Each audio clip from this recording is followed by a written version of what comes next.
Vážení přítomní, je to po 31., kdy tuhle žen připravuji pro časopisy.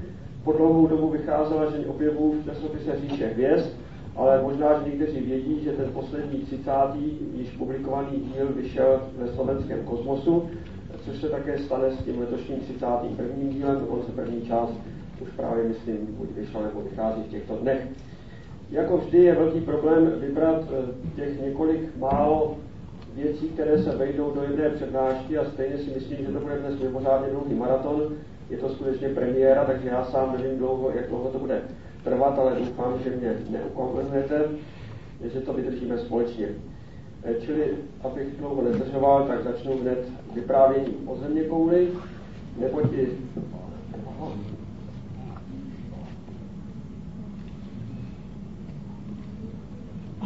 Země je kosmické těleso a některé věci, které se staly při zkoumání Země, jsou jistě zajímavé pro náš přehled. Tak především se ukázalo, že vlivem toho, že se zeslabuje ozonová vrstva, jak dobře víme, zvyšuje se podíl ultrafialového záření té složky, které říkáme složka P, to je složka mezi 280 a 315 nanometry vlnové délky. Ve středních zeměpisných šířkách bylo to měřeno pro severní polokouli, pro 55. stupeň a podobně také pro 55. stupeň jižní šířky. Na severní polokouli za poslední léta vzrostlo toto ultrafialové záření o 7%, v jižních šířkách o 10%, čili tam je ten efekt ještě výraznější.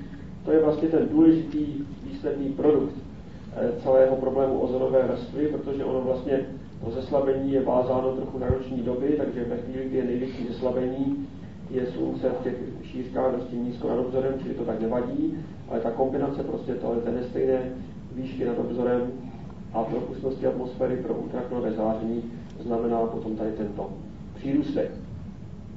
V roce 1974 zjistili chemici, že existuje vazba mezi snižováním obsahu ozonu v zemské atmosféře a zastoupením chloru, který se do atmosféry dostává prostřednictvím sloučením, kterým souhrnně říkáme chlorofluorokarbony, a které jsou tedy produktem lidské technické civilizace. Takže když se tento vliv prokázal, tak nakonec se vyspělé národy v roce 1987 zavázaly takzvaným Montrealským protokolem postupně tyto látky vytěsnit z průmyslových procesů, což se také stalo, takže od roku 1996 se už tyto látky nevyrábějí. To se také příznivě projevuje tím, že se přece jenom něco s tou ozonovou vrstvou začíná zlepšovat. Obecně platí, že pro jižní polokouli, kde ta ozonová vrstva bývá nejvíce zeslabena, a to každým rokem v září toho běžného roku, kdy prostě nad polárními oblastmi jižního pólu vychází slunce, takže to zeslabení se postupně zmírňuje. Je to vidět na středních hodnotách, které udávají, jaké bylo průměrné zeslabení v tzv. Dobsonových jednotkách, to jsou ty jednotky DU. V roce 1993 to bylo nejhorší, 109 Dobsonových jednotek, v roce 1994 119, v roce 1995 129. Tento trend se považuje už za významný a ukazuje se, že Montrealský protokol se v skutku začíná plnit. Samozřejmě, že dobrá situace nastane až v polovině příštího století, protože poločas rozpadu těch chlorofluorokarbonů je dlouhý a je to asi 70 roků. Další zajímavá poznámka se týká centrální střední teploty Země. Na povrchu Země by byla průměrná teplota celoročně minus 23 stupňů Celsia, kdyby nebylo skleníkového efektu, čili to, co normálně považujeme za jakousi hrozbu, je fakticky blahodárné, protože právě skleníkový efekt, který je způsoben celou řadou skleníkových plynů v zemské atmosféře, způsobuje přírůstek proti té středové teplotě minus 23 stupňů o plných 38 stupňů Celsia, a to vede k tomu, že průměrná teplota Země během celého roku a přes všechny zeměpisné šířky je plus 15 stupňů Celsia, což je právě díky tomuto skleníkovému efektu. To, co by bylo ovšem nebezpečné, je, kdyby se ten skleníkový efekt v budoucnosti začal zvyšovat, zejména právě prostřednictvím zase civilizačních produktů, čili na to se dává nyní čím dál tím větší pozor. Další zajímavé číslo, které se týká Země, je určení stáří Země, zejména metodou radioaktivního datování. Těch metod je více, tedy metod je více prvků, na kterých to můžete testovat. A výsledek je, že stáří Země od chvíle akumulace prachových zrniček ve sluneční soustavě známe s velikou přesností už velmi dlouhou dobu. Poprvé to bylo určeno v roce 1956 a i ta moderní hodnota po 40 letech je pořád stejná a chyba už je neuvěřitelně malá. Je to 4,55 miliardy roků s chybou vlastně pouze 70 milionů roků na obě strany, což je při té hodnotě vlastně docela slušná chyba.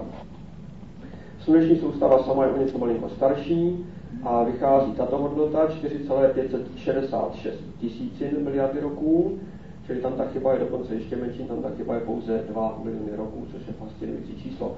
Také to už velice dlouhou dobu drží na této hodnotě. Pokud je o život na Zemi, nejstarší mikrofosílie, které byly donedávna známy, měly stáří 3,45 miliardy roků, ale v loňském roce byly v Grónsku objeveny ještě starší fosilie, které pocházejí z období před 3,85 miliardy roků. To tedy znamená, že již v konci epochy tzv. Těžkého bombardování Země velkými kosmickými projektily už tady život byl, což je překvapující, protože jsme si mysleli, že právě to těžké bombardování by tomu mělo bránit. Zdá se, že to nebylo tak kritické. Další zajímavý údaj se týká rotace Země. Jak dobře víte, z nejrůznějších pozorování vychází i z teorie, že zemská rotace se zpomaluje. To současné tempo zpomalování je takové, že délka dne jedné otočky se prodlužuje o necelé 2 milisekundy za století, ale teď se podařilo ten průběh protáhnout velice daleko do minulosti. Před 900 miliony lety byly nalezeny sedimenty, které mají na sobě periodické vrstvičky, jednak denní a jednak roční. Takže tím se zjistilo, kolik dnů bylo v tehdejším roce. Předpokládá se přirozeně, že rok byl stále stejně dlouhý, jaksi v absolutní míře. Tak tehdy měl rok, pozemský rok měl 482 dnů proti dnešním 365. To znamená, že den byl daleko kratší a trval 18,2 hodiny. Čili to je zatím nejstarší údaj o tom, konkrétně doložený pozorováními o rychlosti zemské rotace. Vidíte, že to je opravdu dramatické. Za 900 milionů roků z 18 hodin na 24 hodin se prodloužil den. Přirozeně to prodlužování stále pokračuje. Planeta, která budí teď velkou pozornost, mimo jiné také proto, že byla stavěna nedávno v opozici se Sluncem, čili je nejblíže Zemi, i když je relativně daleko, takže je vidět celou noc. Tak tato planeta je zkoumána zblízka sondami, nebo byla zkoumána poprvé právě před 20 lety, takže bych chtěl připomenout, že to byly sondy Viking 1 a 2, které pracovaly přistávací moduly na povrchu Marsu, ten Viking 1 do roku 82 do listopadu a ten Viking 2 do dubna roku 1980. Kromě toho orbitery, které byly součástí toho programu, prozkoumali, mapovali 97% povrchu planety Marsu, takže máme velmi dobré mapy povrchu zblízka. Experimenty, které byly na palubě těch Vikingů, které přistály, tedy těch přistávacích modulů, tak se pokoušeli badatelé prokázat případnou existenci splodin organického života, což se nepotvrdilo. To znamená, že ten experiment dal jednoznačně negativní výsledky v obou případech. Nyní se však objevila nová zpráva, zcela nedávná, z loňského podzimu, kdy v meteoritu, který byl nalezen v Antarktidě v roce 1984, se jednak prokázalo, že ten meteorit pochází z Marsu, to se prokázalo v roce 1993. Jednak se zjistilo, že v té Antarktidě ležel jaksi nepohnutě 13 000 roků bez nějaké kontaminace s pozemským materiálem a že v jeho nitru byly nalezeny stopy po organickém životě, takové jakési mikrofosílie a některé produkty organické syntézy. Čili z toho američtí badatelé vedení McKayem oznámili loni, a to byla velmi vzrušující zpráva, že na Marsu byl prokázán paleontologický život, který tam měl být zhruba před 3,6 miliardy roků, čili už velice dávno. To by odpovídalo situaci, kdy na Marsu byla tekutá voda, čili patrně tehdy by to bylo principiálně možné, jak tvrdili ti badatelé. Ještě koncem roku se potom objevila zpráva britských vědců, kteří zkoumali jiný meteorit, nalezený v roce 79. O něm se už dříve dokázalo, že také z Marsu a tvrdili, že tam také má jakési stopy života. Nicméně současná situace počátkem tohoto roku je nejasná. Vypadá to, že všechny ty úkazy, o kterých se tvrdí, že souvisejí se životem na Marsu, lze vysvětlit také bez přítomnosti organických mikroorganismů. A já se domnívám, že i kdyby se stalo, že by se ten život tam potvrdil v té dávné minulosti, tak je tady pořád to velké riziko, že to je život zavlečený druhotně se Země.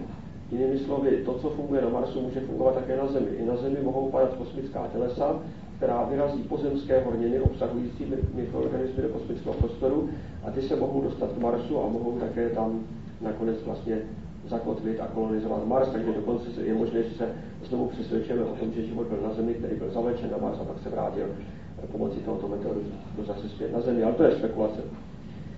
Pokud je o pravděpodobnost, že se dějí takové přenosy meteoritů mezi jednotlivými tělesy sluneční soustavy, tak teoreticky bylo propočítáno, že jestliže je nějaký materiál vyvržen z Měsíce při dopadu jiného velkého tělesa, tak ty částice, které nabudou rychlosti únikové nebo vyšší, ze 40% spadnou během 10 000 let na Zemi. Čili Měsíc docela dobře dodává materiál sem na Zemi, i když tam neposíláte kosmickou sondu. Naproti tomu z Marsu, ty částice, které dostanou únikovou rychlost na Marsu, tak jenom ze 4% se dostanou na Zemi a trvá jim to daleko déle, v průměru milion roků, čili ta pravděpodobnost příchodu materiálu z Marsu je mnohem menší. Pokud je o Jupiter, stále ještě se hodně prací věnuje hodnocení výsledků té obrovské pozorovací kampaně při dopadu komety Shoemaker-Levy 9 na Jupiter. To si jistě vzpomínáte, že to byla velká akce v létě, v červenci roku 1994. Teď se jaksi podařilo trochu shrnout ty výsledky. Ukazuje se, že to původní těleso, které tvořilo kometu Shoemaker-Levy 9 před rozpadem, mělo průměr na nejvýš 5 km. V červenci roku 1992, tedy ještě předtím, než bylo ze Země objeveno, prošlo ve vzdálenosti pouze o 30% větší, než je poloměr planety Jupiteru od Jupitera. A následkem toho se působením slapových sil začalo štěpit. Podle výsledků výpočtu to bylo asi 1,5 hodiny po tom průchodu tím nejbližším bodem, kdy ta kometa jaksi křapla a rozpadla se na ty původní kometesimály, z kterých jsou komety slepeny. A to jsou právě ty úlomky, ty jednotlivé perličky na šňůrce, které potom astronomové pozorovali od roku 1993 a které tím křapnutím se také znovu aktivizovaly. Čili ta kometa, která obíhala kolem Jupiteru už desítky let předem, nikdy objevena nebyla. Ale ty úlomky, které jsou vlastně menší než byla původní kometa, byly objeveny právě proto, že kolem ní se vytvořily prachové komy a tím se to těleso efektivně mnohem zjasnilo. Pokud je o vlastní srážku, tak víte, že byla předpovězena dopředu, jednak geometrické, jednak potom také fyzikálně, že se uvažovalo o průletu těchto velkých těles hypersonickou rychlostí do atmosféry Jupiteru. Ty modely byly propočítány na superpočítačích a dali zejména očekávaný tvar světelných křivek při jednotlivých dopadech a ty byly potom porovnávány s těmi, které se naměřily kosmickou sondou Galileo, Hubbleovým kosmickým teleskopem a pozemními, zejména infračervenými teleskopy.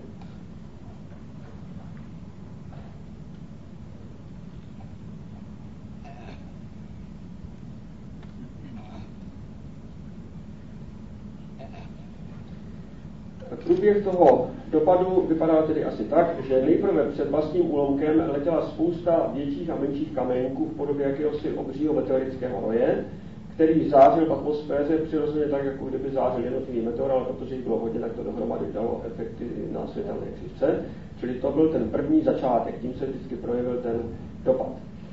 Přibývalo infračerveného záření, pochopitelně, protože šlo převážně o teplnou oblast. Zatím pak následoval hlavní úlomek, který dával ještě více světla, čili to byl ten ústřední polit, tak říkají, který padal do atmosféry velkou rychlostí. A tento úlomek se velmi rychle rozdrcoval jednak působením slapů, které přirozeně rostou s tím, jak se zmenšuje vzdálenost mezi úlomkem a povrchem Jupiteru, tedy tím pomyslným povrchem. A dále také dynamickou fragmentací, tím odporem prostředí, samozřejmě ten kámen, nebo co to je spíše nějaký takový porezní materiál, se velmi rychle drobí. To má za následek velké zvětšení čelního průřezu toho tělesa, čili ono je daleko účinněji brzděno a v podstatě se v určité výšce v atmosféře doslova zastaví, což vede nutně k explozi, protože ta velká kinetická energie se rázem musí nějak zmařit, takže ona se zmaří převážně v podobě velkého výbuchu. Ty jednotlivé úlomky měly rozměry tak asi 500 metrů v průměru a tou explozí se uvolnil zářivý výkon asi 5x10 na 16 W, to je samozřejmě velice slušný výkon, který vedl k vytvoření toho, čemu se říká ohnivá koule. Ta ohnivá koule připomíná ty ohnivé koule, které vznikají například při výbuchu vodíkové pumy, kde také dojde k lokálnímu přesátí toho prostoru. A následkem toho, podobně jako u vodíkové pumy, začne ta ohnivá koule stoupat v atmosféře Jupiteru prakticky kolmo nahoru, dosti velkou rychlostí, ale tím se současně rozpíná a chladne, takže ve chvíli, kdy se ty ohnivé koule vynořily z atmosféry Jupiteru, už nezářily opticky, ale pouze infračerveně a stoupaly potom dále nahoru v podobě takzvaného hřibu, čili to je obdoba toho atomového hřibu, jenomže tady jde čistě o hydromechanickou záležitost. Tak se objevilo infračervené záření nad povrchem atmosféry Jupiteru, ale ty částice, které byly v tom hřibu, ty neměly únikovou rychlost, ty měly rychlost v podstatě menší, čili se po určité době zastavily a vracely se po balistických obloucích zpátky do atmosféry. A když do té atmosféry vletěly podruhé, tak znovu začaly svítit jako meteory. Čili vzniklo ještě další zesílení té světelné křivky po předcházejícím zeslabení. A to všechno se podařilo ty jednotlivé vršky na té světelné křivce každého úlomku jak si zachytit ze Země nebo z kosmického prostoru. Takže celý ten úkaz zabral zhruba tak asi 4 hodiny, což také odpovídá pozorování. Nejvíce svítil úlomek, který dostal označení písmenem L, který byl tedy přibližně uprostřed té šňůrky perel. Ten vydal energii 10 na 21. joule, čili o dosti méně, než se původně očekávalo. Ukazuje se, že průměrná hustota těch úlomků byla asi polovina hustoty vody v pozemských podmínkách, což jasně svědčí o tom, že skutečně šlo o kometu. Ne, jak se někteří lidé domnívali, že by to mohla být jakási podivná planetka, byl to typický kometární materiál. Mezitím už ovšem následoval další výzkum Jupiteru zásluhou kosmické sondy Galileo, to je ta sonda, která také sledovala průlet úlomku komety a která přiletěla k Jupiteru, jak známo, 7. prosince roku 1995. Sestupný modul se dostal do atmosféry a zanikl v ní a ten oběžný modul se usadil na eliptické dráze, která dodnes funguje, to znamená, že tento modul pobíhá kolem Jupiteru a přibližuje se střídavě k různým velkým měsícům planety. Protože, jak dobře vzpomínáte, sonda nemá svou primární antenu v pořádku, používá se anteny sekundární, která je mnohem menší a méně směrová, tak její přenosová rychlost je podstatně nižší a proto přenosy těch záznamů ze sestupného modulu trvaly až do 15. dubna loňského roku a teprve potom je bylo možné zpracovat a v průběhu loňského roku byly uveřejněny výsledky. Čili důležitý výsledek, který bych chtěl připomenout, je, že poměr zastoupení vodíku a helia v atmosféře Jupiteru 0,25 je přesně stejný, to mám tady asi obráceně, to má být helium jako vodíku, teď si uvědomu, takže promiňte. Takže 0,25 je přirozeně helium k vodíku, tak tento poměr je úplně stejný, jako je u Slunce. Čili tohle ukazuje na to, že obří planety skutečně byly vytvořeny stejným procesem jako z toho primárního presolárního materiálu. Trochu překvapením je, že na rozdíl od Slunce nebo jiných objektů na Jupiteru prakticky není vodní pára nebo voda v jakémkoliv skupenství, což se také projevilo tím, že ten sestupný modul zaznamenal mnohem méně blesku, než se čekalo. Když je ta atmosféra suchá, tak blesková činnost, ty výboje jsou mnohem méně četné, ale jsou to výboje samozřejmě veliké. V atmosféře je velmi prudké proudění, ještě vyšší, než naměřili svého času Voyagery. Ta skutečná hodnota dosahuje v určité hloubce v atmosféře hodnoty až 650 km v hodině. A hlavně se to nemění s hloubkou, v tom smyslu, že by ten vítr ustával, naopak spíše sílí, což znamená, že atmosféra je řízena nějakým vnitřním zdrojem tepla spíše než slunečním zářením, což se už další dobu vědělo, že Jupiter vnitřní zdroje tepla má. V současné době sonda Galileo, jak jsem říkal, sleduje především měsíce Jupiteru, ty 3, Ganymed, Callisto a Europu. Výsledky byly publikovány a jistě většina z vás to viděla, jak vypadají ty snímky, jaké zvláštní měsíce to jsou, jak každý je vlastně samostatně jiným tělesem, že jsou to z části tělesa ledová, víme dnes docela dobře, ale že uvnitř jsou kamenná jádra, případně i železná jádra, protože u Ganymedu bylo zjištěno silné magnetické pole, které vlastně tvoří magnetosféru v magnetosféře Jupitera, což je jedinečný případ ve sluneční soustavě. Po Evropě se nyní říká, že tam vlastně pod povrchem takovým tím ledovým příkrovem plných ledových ker se nachází tekutá voda, což jak si vyvolalo znovu spekulace o tom, že by tam snad mohl být život, ale to je čistě spekulace vnější, ta není opodstatněná nějak hlouběji. Poměrně nejméně se zatím sledoval měsíc, který je Jupiteru nejblíže, totiž měsíc Io.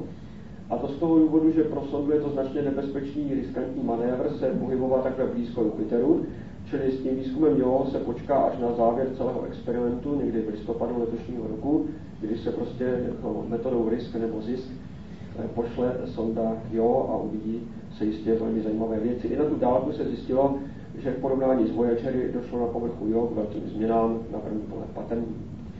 V současné době se pracuje zejména na tom, aby se zvýšila přenosová rychlost těch snímků, nejenom snímků, ale prostě celých těch technických dat, které se přenáší ze sondy Galileo.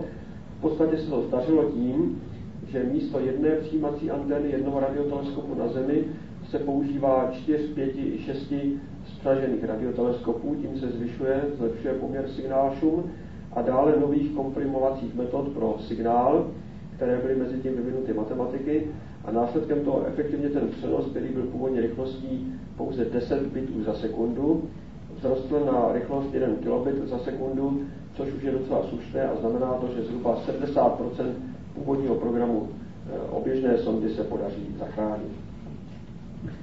Mezitím už se hodně také pozornosti začíná znovu věnovat planetě Saturn, a to ze dvou důvodů. Jednak tam brzy bude startovat kosmická sonda Cassini, ale měli jsme ještě jednu vynikající příležitost, velice vzácnou, jak známo v květnu a potom znovu v srpnu roku 1995 se prstence Saturnu natočili tak na bok vůči pozorovateli na Zemi, že efektivně většině dalekohledů zmizely, nebo jejich jas byl hodně potlačen. A to umožnilo zkoumat rovinu rovníků Saturnu s ohledem na výskyt dalších měsíců. Ten výzkum byl mimořádně úspěšný a bylo objeveno nejméně 12 dalších těles, které jsou právě v té rovině, které jsou normálně většinou přezářeny Saturnovými prsteny. A pro dva měsíce, které už byly známy dříve, to je Prometheus a Pandora, se ukázalo, že jsou v blízkosti prstenu, který má označení písmenem F, který má poměr něco přes 140 000 kilometrů. A oni se nachází z vnitřní a vnější hrany toho prstenu, takže slouží jako měsíce, kterým se říká pastýři. To znamená, oni pasou ten měsíc gravitačně, ten prstenec gravitačně, čili on se chová a prohýbá se právě podle toho, jak ty měsíce se pohybují vůči planetě. Navíc se ukazuje, že Prometheus se patrně několikrát s tím prstenem vlastně sráží a tím ho znovu deformuje. Z toho se dá také spočítat lépe hmotnost prstenů, vychází na 10 na minus 9 hmotnosti planety Saturn. Ty měsíce Prometheus a Pandora mají průměr asi 100 km. Planeta, která je poměrně podivná a zvláštní a která by možná měla být vyřazena se seznamu velkých planet sluneční soustavy, je Pluto. Jak známo, je to planeta, která jediná byla objevena v tomto století. V roce 1929 na Flagstaffské hvězdárně začal systematický program hledání 9. planety. Ta motivace byla stejná jako předtím u hledání planety Neptunu, to znamená, že byly pozorovány odchylky v dráze Neptunu proti předpovědím a soudilo se, že ty odchylky způsobuje 9. planeta s těmi gravitačními poruchami. Ten projekt vymyslel vlastně a chtěl ho realizovat známý americký nadšenec Percival Lowell, ale ten zemřel, takže až po jeho smrti se vlastně do toho dal mladý asistent Clyde Tombaugh, který s tím v roce 1929 začal a 18. února roku 1930 objevil těleso souvětských blíženců, které bylo asi 15. hvězdné velikosti a které mělo ten pohyb, že ukazovalo na to, že je to právě v té správné vzdálenosti, kde ta 9. planeta měla být. Ten objekt byl oficiálně oznámen až 13. března roku 1930 ve výroční den Lowellovy smrti. A velmi brzy se ukázalo, že to asi není tak jednoduché s tou 9. planetou, už protože to bylo těleso tak strašně slabouké, 15. magnitudy. Tombaugh proto pokračoval v hledání té opravdové 9. planety ještě do roku 1942. Prohlédl celé to pásmo kolem ekliptiky do 18. hvězdné velikosti, celkem asi 15 milionů obrazů hvězd, to je naprosto neuvěřitelný sportovní výkon, řekl bych, ale nenašel už nic dalšího, Pluto zůstal jediným objektem, který za něco stál. A teprve v roce 1978 došlo ke změně, když se ukázalo z pozemních pozorování, že Pluto je dvojitým tělesem, že má průvodce, ten průvodce dostal jméno Charon a to umožnilo spočítat lépe zejména hmotnosti obou složek a tak se opravdu ukázalo, že to není žádná pořádná planeta. Navíc, a to bylo velké štěstí, v následujících letech mezi 1985 a 1989 se Charon a Pluto dostali s tou oběžnou rovinou do takové příznivé situace, že se vůči pozorovateli na Zemi navzájem zakrývali, a to umožnilo dále zvýšit znalosti o systému rozborem světelné křivky, jako kdyby to byla zákrytová dvojhvězda. A navíc v roce 1989 zrovna Pluto prošel přísluním, což u Pluta je velice významné, protože jeho dráha je hodně protáhlá elipsa, když to přísluní je opravdu podstatně blíže, než je průměrná vzdálenost planety od Slunce. A jak víte, v té době a dodnes vlastně je Pluto ke Slunci blíže než Neptun. Ta situace se nezmění ještě do roku 1999. Konečně pak nastoupil Hubbleův kosmický teleskop těsně po tom přísluní a od roku 1991 snímkoval Pluto. V té době ovšem jaksi s poškozenou optikou, čili rozlišovací schopnost nebyla vrcholná, ale zlepšilo se to v roce 1994 po té opravě Hubbleova teleskopu, takže nové snímky byly pořízeny v tom roce. A z toho všeho potom vyšly docela přesně rozměry obou těles, hmotnosti a dokonce jakési jednoduché mapy povrchu planety Pluto, takzvané albedové mapy, kdy se vlastně měří odrazivá schopnost jednotlivých rysů na planetě asi tak, jako před časem naši předkové s prvními dalekohledy pozorovali planetu Mars a také tam vlastně kreslili albedové rysy, nikoliv ty detaily, které máme dneska z moderních pozorování. Tento způsob je asi jediný, který nám vystačí na dlouhou dobu, protože není pravděpodobné, že by k Plutu byla vyslána sonda, a když se to nestihne v nejbližší době, což už je skoro jisté, že se nestihne, tak potom nemáme nárok na pozorování zblízka až do příštího průchodu přísluní, které bude až v roce 2237. Kdo ví, jak bude astronomie v té době vůbec vypadat.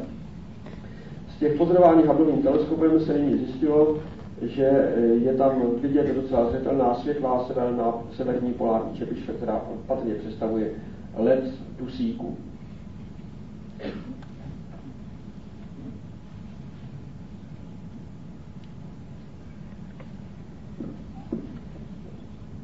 Jak už jsem se zmiňoval, Pluto je vlastně tělesem na rozmezí mezi velkými planetami, těmi planetami, řekněme, kamennými a částečně ledovými, a planetkami, což je mnohem početnější populace než populace planet ve sluneční soustavě.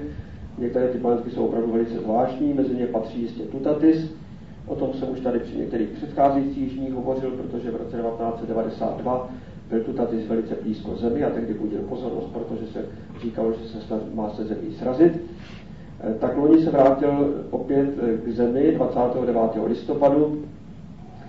Prošel nejblíže Zemi ve vzdálenosti asi 5 milionů kilometrů, dosáhl 12. hvězdné velikosti a zejména z radarových pozorování se zjistilo, že je to vlastně velmi šišaté těleso, které má největší rozměr téměř 5 km a nejkratší necelé 2 km.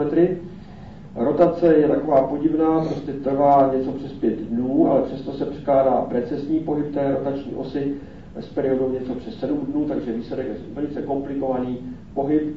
Kdybychom byli na povrchu Tutatise a pozorovali hvězdné nebe, tak bychom se asi velice brzo zbláznili, protože to nebe by dělalo opravdu velmi podivné věci nad námi.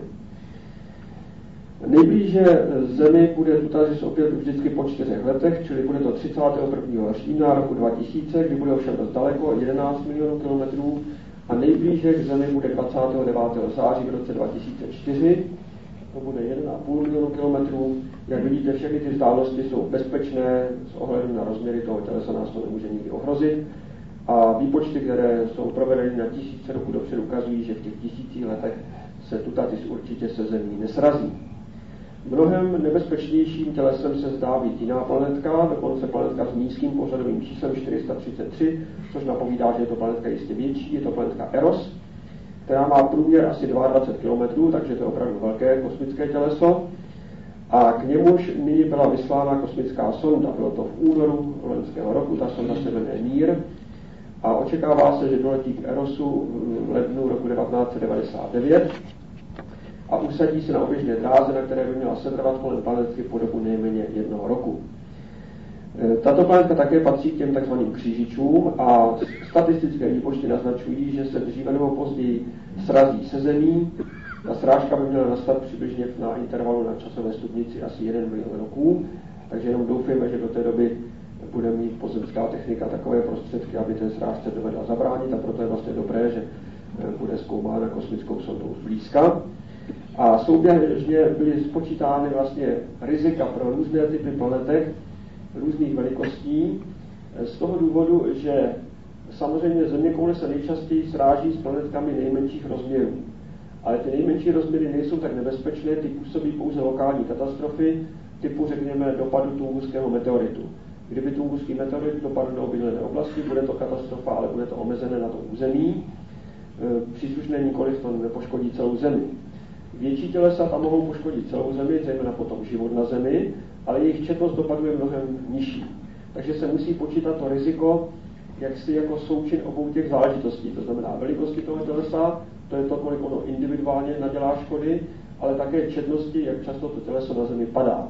A když se to potom přepočítá na riziko pro člověka, na riziko smrti následkem dopadu křížiče, tak vychází, že právě nejnebezpečnější křížiči jsou ty relativně malé planetky o průměru kolem 1 kilometru, protože ty zabíjí v průměru 10 000 lidí každoročně. Můžete namítnout, že to je nesmysl, že se nepamatujete, že by nějaké těleso zabilo nějaké lidi, ale to je dáno tím, že ty intervaly jsou dlouhé přirozeně. Kilometrová tělesa sem spadnou na Zemi zhruba bratrů 1 za milion roků, čili pokud tady něco bylo v posledním milionu roků, tak o tom už dávno žádná paměť není.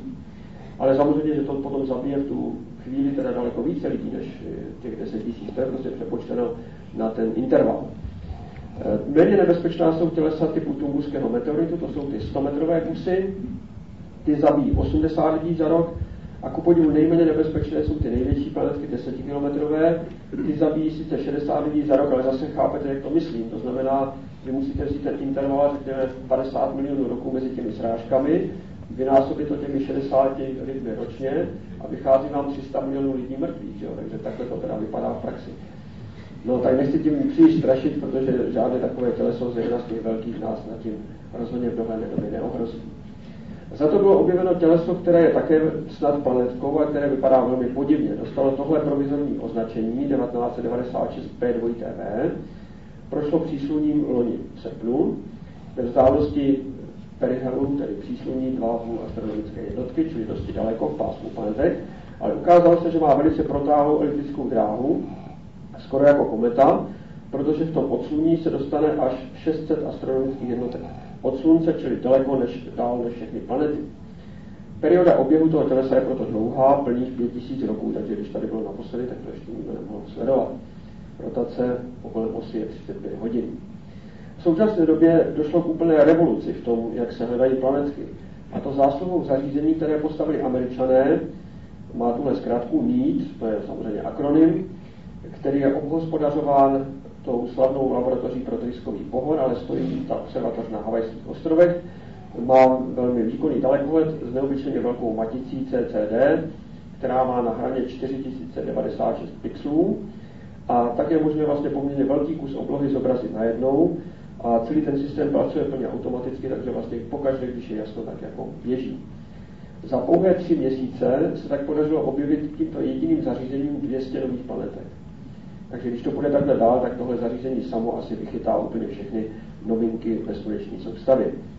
Nicméně zatím také ty ostatní observatoře se činí a nás může těšit, že mezi nimi je také na významném místě Jihočeská observatoř na Kleti, která tím, že objevuje neustále nová tělesa, tak má také právo na tělesa pojmenovat a tak se na oblohu dostává celá řada jmen, která jsou spjata s našimi zeměmi. Především 250. planetka objevená na Kleti dostala přirozeně jméno Kleť. Pak se na obloze objevili matematici, Bolzano, který působil u nás, profesor Byčovský, kdysi rektor Karlovy univerzity, profesor Jarník, kteří možná někteří si pamatujete na jeho učebnici vysokoškolské matematiky. Pak se tam objevil Fibonacci. To je velice kouzelné, protože já teď si nepamatuju z paměti to číslo, ale je to asi planetka 5700 a něco. A shodou okolností je to 20. Fibonacciovo číslo, takže to má tento význam. Pak ty planetky Krok a Bivoid jsou pojmenovány podle mytologických postav, protože jde o takzvané trojany Marsu, čili to jsou planetky ve velice speciálních polohách vůči Slunci a Marsu a je to relativně nepočetná skupina planetek a 2 z nich byly objeveny na Kleti.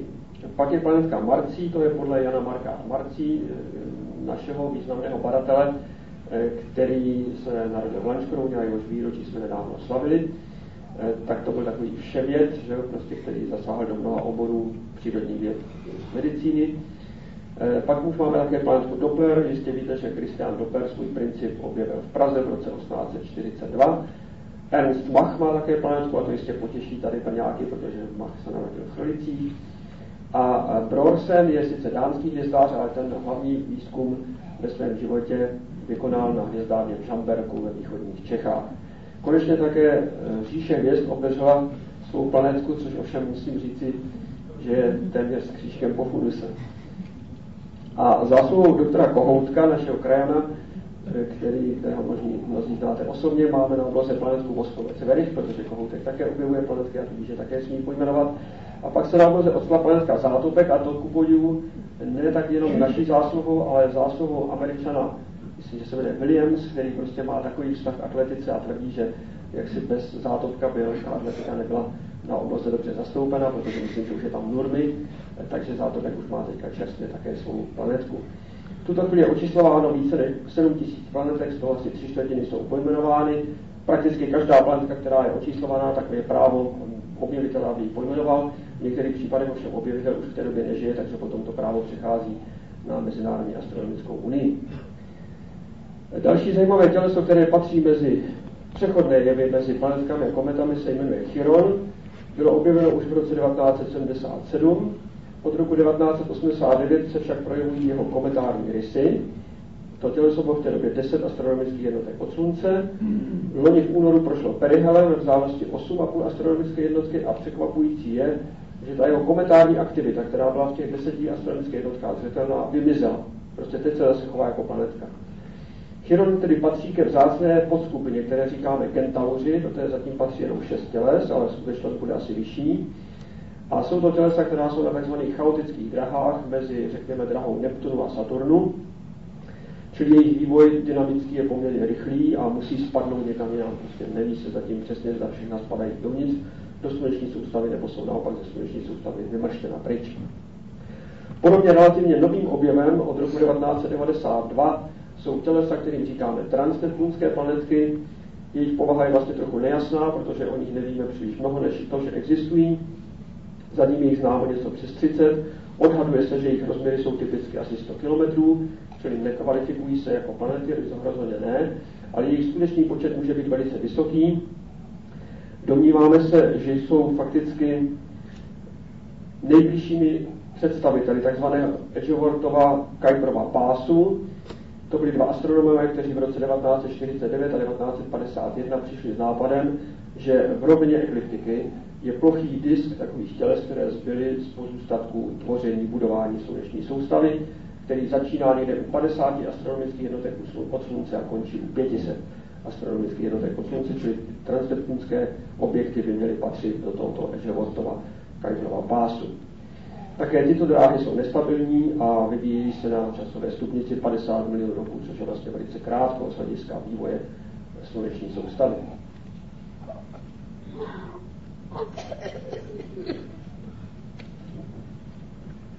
Objekty, které souvisejí, jak se ukazuje, jak s kometami, tak s planetkami, jsou meteory nebo meteorické roje. A tady bych chtěl připomenout zejména velmi slavný meteorický roj Leonid.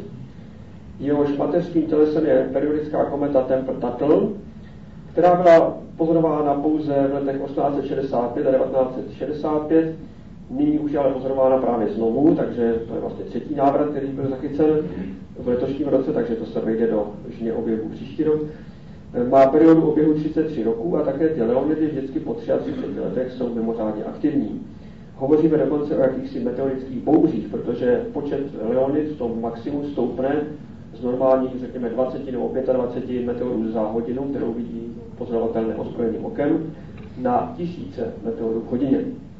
Takže tyhle minulé Leonidové bouře byly v letech 1899, 1932 a nejvíce v roce 1966, kdy ve Spojených státech a v Kanadě pozorovali v maximu až 40 Leonid za sekundu.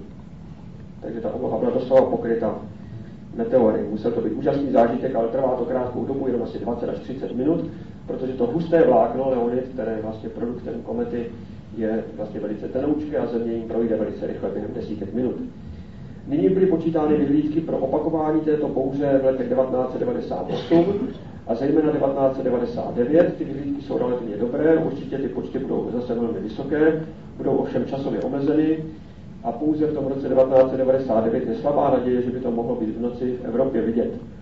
Všem listopad je velice neblahý měsíc pro pozorování, takže ta naděje na skutečné sledování tohoto mimořádného meteorického úkazu je u nás malinká, ale ještě radarem to půjde pozorovat dobře.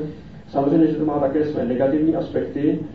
Při těchto bouřích je ohrožena každá umělá družice země, právě tím, že ten vysoký počet může znamenat vysokou pravděpodobnost srážky. Stalo se to nedávno, v roce 1993, takhle vzrostla četnost perzeit a skutečně 2 družice byly poškozeny, respektive zničeny srážkou s perzeitami, tak tady u těch leonid by to mohlo být ještě horší. Čili rozhodně například v té době asi nebude radno mít na oběžné dráze kolem země pilotovanou posádku. Další zajímavý meteorický roj, o kterém chci hovořit, je roj alfa monocerotit, tedy ze souvislí jednorožce, který se objevuje vzácně, poprvé v roce 1925, potom 35, 85, čili vypadá to na periodu 10 roků. A skutečně předloni vlastně v listopadu byly pozorovány alfa monocerotidy ve velmi vysokém počtu, nejlépe patrně na Slovensku, kde viděli v maximu až 420 meteorů za hodinu. Tak to je naprosto výjimečná situace přirozeně. Pro pozorování meteorů se ovšem, jak už jsem se zmiňoval, hodí také radar. A ten má tu výhodu, že je nezávislý na počasí, na měsíčním svitu, na oblačnosti. Nyní nejlepší radar meteorický byl vybudován na Novém Zélandě, má kódové označení AMOR, to je zase samozřejmě zkratkové akronymové slovo. Pracuje od roku 1994 a do dnešní doby získala už 400 000 meteorických drah, jednak v atmosféře, a z toho se dají zpátky spočítat i dráhy ve sluneční soustavě, což je daleko více, než pořídili astronomové do té doby v takzvaném Lunském archivu, kde jsou vlastně shromážděna všechna taková pozorování, je pouze necelých 70 000 dráh, čili vidíte, jak ten AMOR, tedy jak si má už teď chvíli navrch. Ten AMOR má také jeden výsledek, který je, myslím, velice překvapující a který souvisí s následujícím pozorováním. Možná, že si vzpomenete, pokud sem chodíte pravidelně na tyhle přehledy, že jsem hovořil o kometě, která byla vidět také v roce 1992.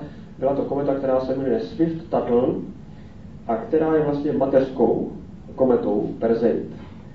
Ta kometa má velice dlouhou oběžnou dobu, 130 roků, a přibližuje se poměrně ke Slunci blízko, takže v perihedu se pohybuje rychlostí přes 42 km za sekundu a přitom z jejího povrchu se uvolňují částice průměrnou rychlostí asi 9/10 km za sekundu, čili pokud jdou tím správným směrem, tak se ta rychlost 42,2 a 0,9 připočte k sobě a dostanete vůči Slunci hyperbolickou rychlost.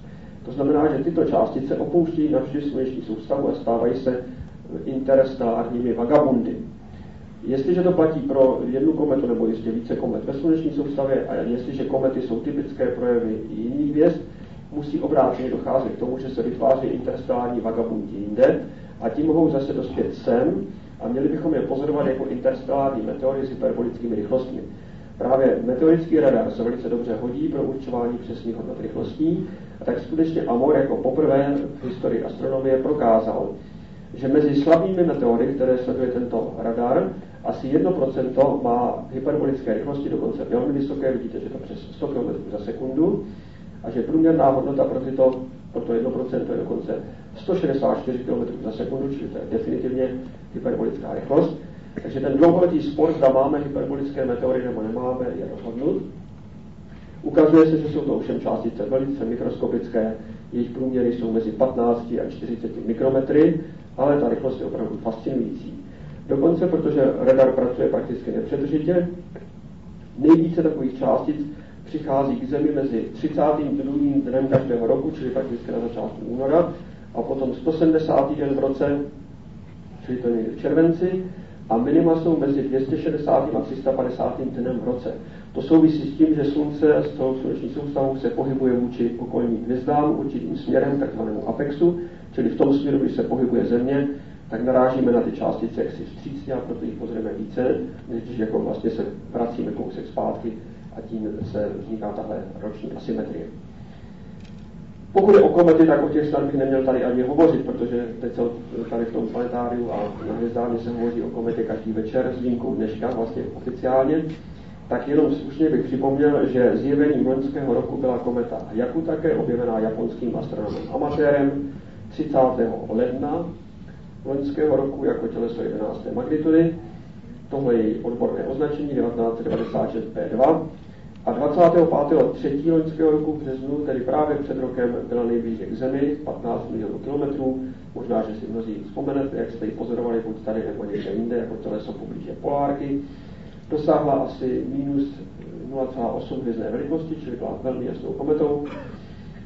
Měla mimořádně dlouhý plazmový chvost, který v příznivých podmínkách vizuálně byl dlouhý až 100 stupňů po obloze, takže to bylo fascinující. Poprvé u této komety byly chemicky zjištěny etan a acetylen a dalších asi 24 molekul. Zdá se, že u této komety, která byla velmi mladá, se odpařoval materiál z celého povrchu, bez ohledu na to, jak si nebyly tam nějaké takové ty úzké prostory, jako bývají na povrchu starších komet. Průměr té komety je malinký, jádro mělo asi 2 km, se odhaduje, a dostalo se poměrně blízko ke Slunci, na vzdálenost asi poloviční než je vzdálenost Merkuru od Slunce, zatímco velká polosa je samozřejmě velice veliká, takže oběžná doba před tím průchodem příšluním byla 7700 km.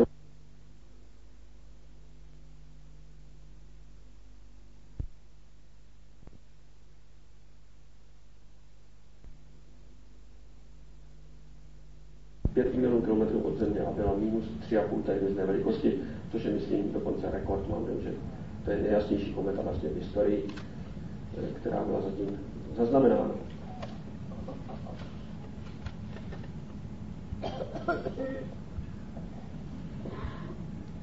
Nicméně to největší překvapení u komety Hayaku také bylo objeveno rentgenové záření, které přichází nikoli z jádra, ale z oblasti komy. Bylo pozorováno rentgenovými družicemi jednak v březnu a potom znovu ještě v červenci loňského roku.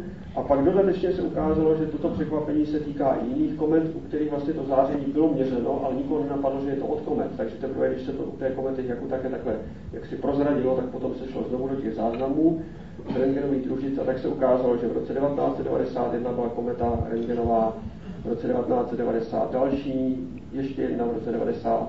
A z loňského roku rentgenové záření bylo zjištěno také u komety Tabur, která se už v zápěti rozpadla a rozplynula. To bylo v říjnu loňského roku. No a mezi tím už na scénu přichází ta krasavice dnešních nocí, kometa Hale-Bopp, která byla objevena, jak známo, už v červenci roku 1995 ve Spojených státech. Poměrně daleko od Slunce, 7 astronomických jednotek, už měla také asi 11. hvězdnou velikost, čili v porovnatelné vzdálenosti byla fakticky 100krát jasnější než kometa Halleyova. Z toho také vidět, že to obrovská kometa, že to kometa velká a s velkou aktivitou. Od loňského roku už ji můžeme pozorovat očima a její průměr je určitě větší než 10 km. Ty nejnovější odhady říkají, že to jádro má průměr asi 40 km, což je teda opravdu hodně, to takové velké komety chodí málo kdy. A to je ten důvod, proč ta kometa je tak aktivní. Její původní perioda byla 4200 let, nyní tím oběhem přiblíženým planetám se míní na 3400 roků, čili za 3400 let je tady co by na koni. Znovu. Pokud je o kometě Hale-Bopp se samozřejmě bude hovořit v příštím přehledu, to je jasné.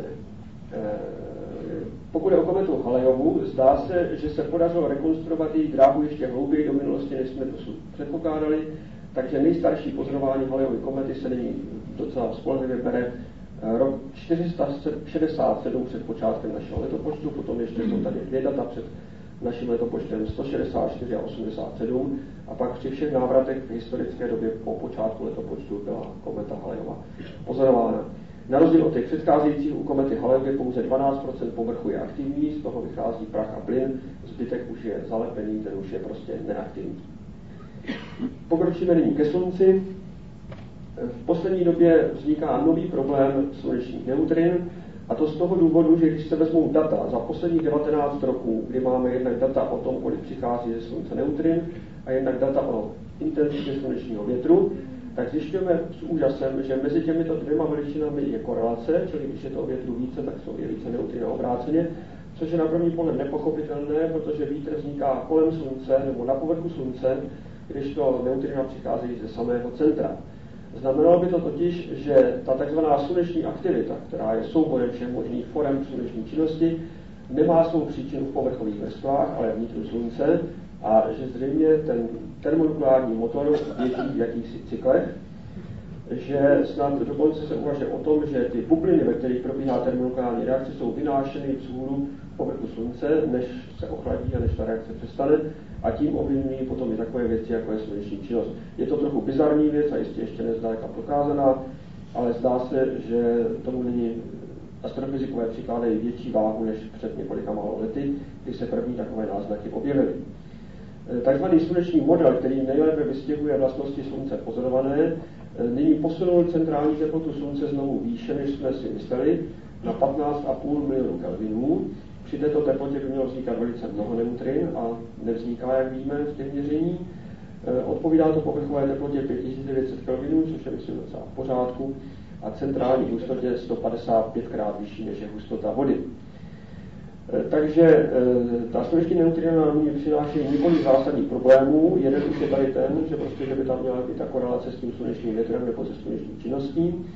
A další je, že ten klasický experiment, ten nejstarší, který se odehrává ve Spojených státech v dole, který se jmenuje Homestake v Jižní Dakotě, takže průměrná hodnota neutrin z tohoto detektoru je 2,6 těch neutrinových jednotek, kdežto teorie, která vychází z tohoto modelu, dává 9.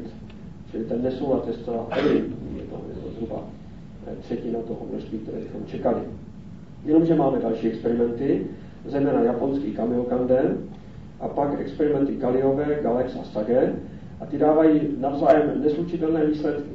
Takže například Galex a Sage, ty se teda naštěstí shodují, dávají 74 neutrinových jednotek, ovšem to je počítáno z jiných reakcí, takže to nemůžete přímo srovnávat tady s těmito hodnotami. Ale teorie pro tento experiment dává 137, čili to je přibližně 1:2, tady je to 1:3, tady je to 1:2. Ale tento výsledek zase nesouhlasí s tím, co dostanete z Kamiokande. Samozřejmě, že každý ten detektor má trochu jiné vlastnosti, pokud je o citlivost neutrinů různých energií, ale navzájem to prostě nedává smysl. Jako je to absolutně všechno v rozporu a už jako skutečně lidé začínají šedivět z toho, co to znamená, protože ten deficit nebo ten problém nesouladu neutrinového toku už trvá několik desetiletí a každý nový experiment místo, aby ho zmenšil, tak ho zhoršuje. Jak říká profesor Vanísek, každé pozorování škodí nějaké teorii, tak tady je to teda, myslím, vidět velice přesvědčivě. V současné době se uvažuje o nových detektorech. Super Kamiokande bude podstatně výkonnější než Kamiokande. V Kanadě bude uveden, nebo už je uváděn do chodu experiment Sudbury, který by měl být zase na jiném principu, na principu detektoru v těžké vodě. A uvažuje se dále o borovém experimentu Borexino a experimentu Hellas. Takže experimentů budeme mít hodně, ale uvidíme, jak to dopadne, zda potom se v tom ještě někdo vůbec vyzná.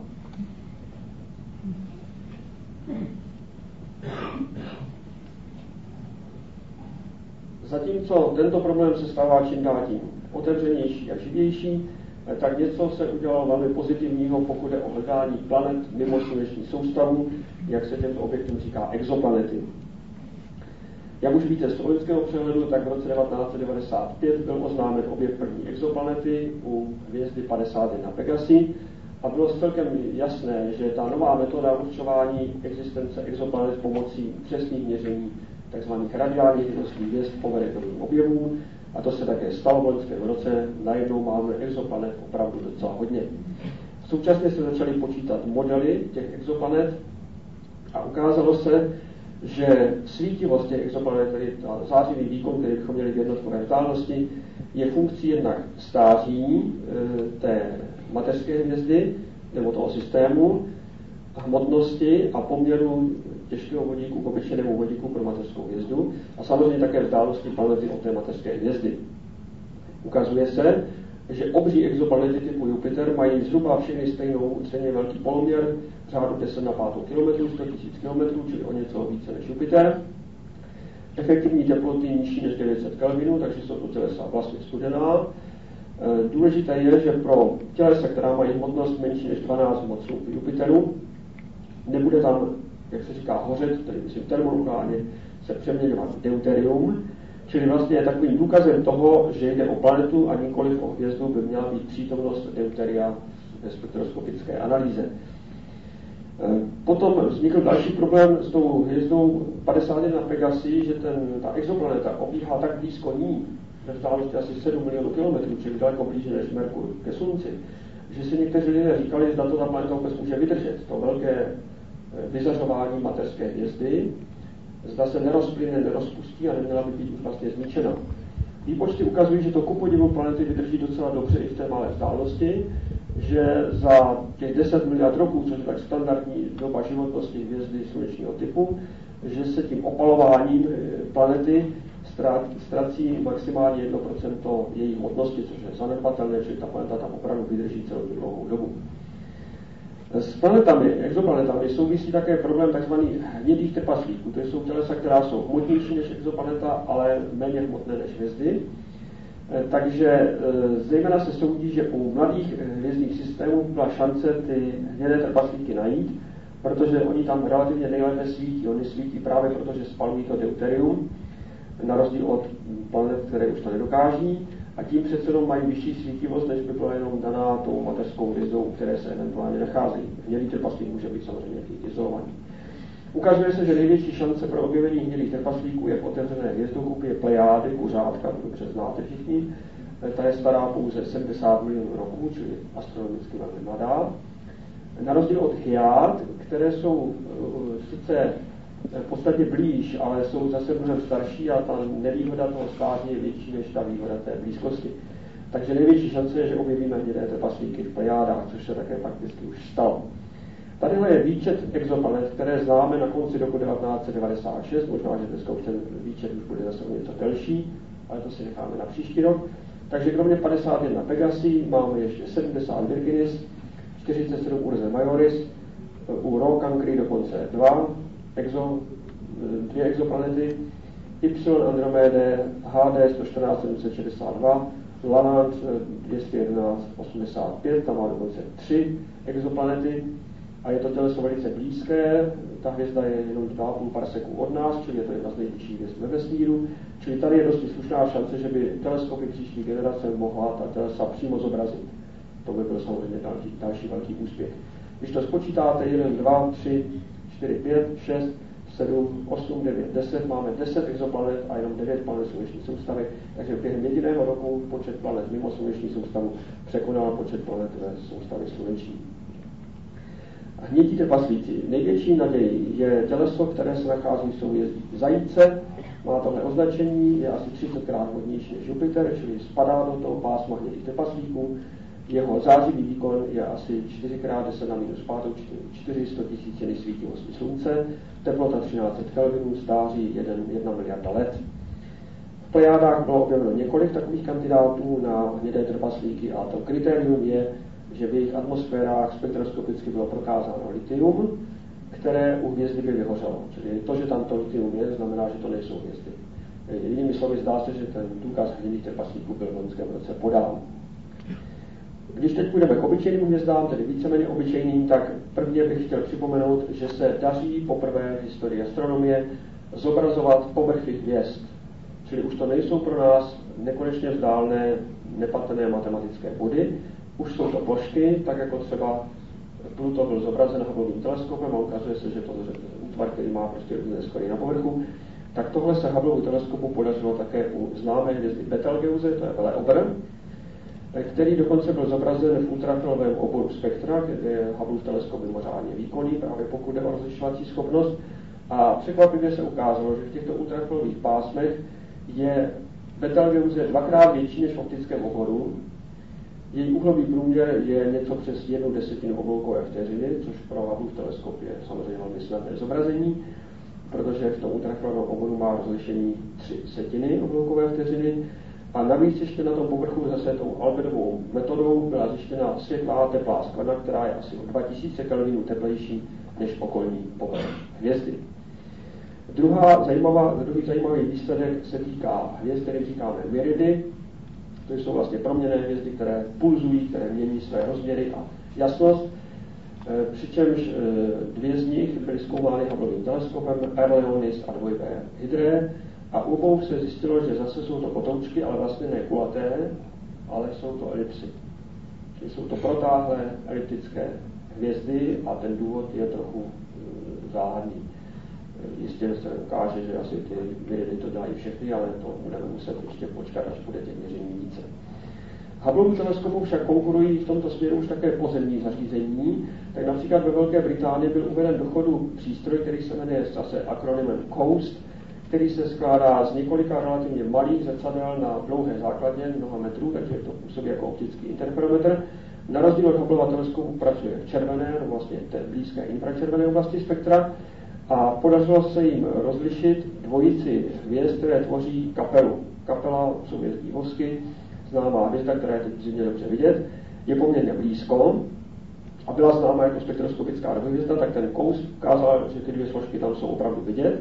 A dokonce, protože to měření probíhalo po dobu 2 týdnů, bylo vidět, jak za ty 2 týdny se ta jedna složka vůči té druhé na té relativní oběžné dráze pohnula. Takže to znamená, že ta rozlišovací schopnost je asi 1/7 obloukové vteřiny, čili je vlastně lepší než u Hubbleova kosmického teleskopu.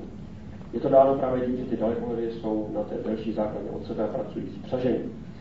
Další zajímavá metoda, jak objevovat těsné dvojhvězdy, tedy myslím vizuální těsné dvojhvězdy, se ukázala docela jednoduchá, totiž využívat zákrytu hvězd měsícem. To je metoda, která se používá pro mnohé jiné účely už dlouhá staletí. Ale v případě, že máte dostatečně jemný registrační záznam světelné křivky,